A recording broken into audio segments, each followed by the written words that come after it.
So Professors Hayagreeva and Bob Sutton spent a lot of the last 6 years researching the problem of more, which is when organizations expand, a unique set of difficulties happen.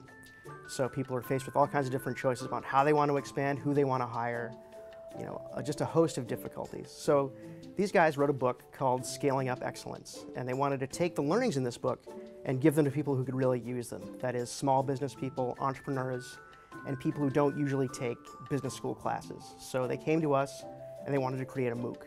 We work on developing online courses and the online parts of in-person courses here at the Graduate School of Business. I work with faculty members to help develop the activities and assessments for the online courses, and then also work with our video production and motion graphics team to develop really high quality educational videos. And then once all of that's done, I help put it together in whatever learning platform we're using. So Bob Sutton had the idea of going out into the field and talking to people like Ben Horowitz of Andreas and Horowitz, and Clara Shih of Hearsay Social, people who had actually spent a lot of time scaling real businesses, especially here in Silicon Valley, applying the lessons of the book to those businesses. So we created the assignments by working with Bob and Huggy and also taking into account what would work best in an online environment. We really wanted to make sure that the participants taking this MOOC could apply what they were learning to real-life business scenarios. We decided first off that we'd have a weekly showcase of student work. We'd go into Huggy's office and actually present student work to him, and he'd say, "Great, that's working well." And participants got really excited when they saw their own work being talked about in those weekly videos.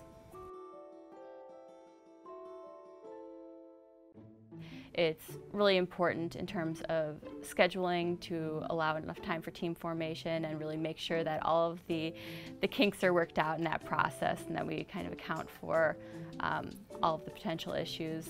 We also learned that it's really important to engage with the students both on the faculty side and also as the teaching team and technical support team.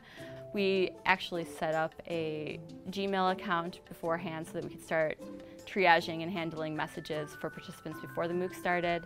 And then there was also the messaging system within NovoEd and the forums. And so I was handling lots of messages each day, and so was Justin, and so was our teaching assistant as well.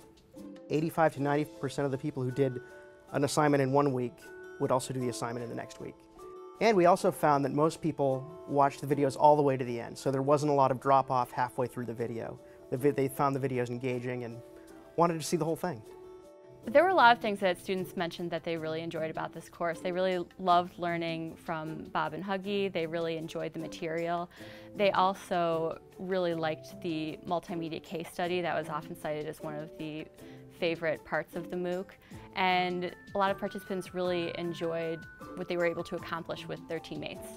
Some of the most successful MOOCs on NovoEd had completion rates of 40, 50, maybe reaching 60%. And the way NovoEd calculates completion rates is to take the number of people who completed the first assignment and compare it to the number of people who completed the actual class. So we found in our class that number was around 61%.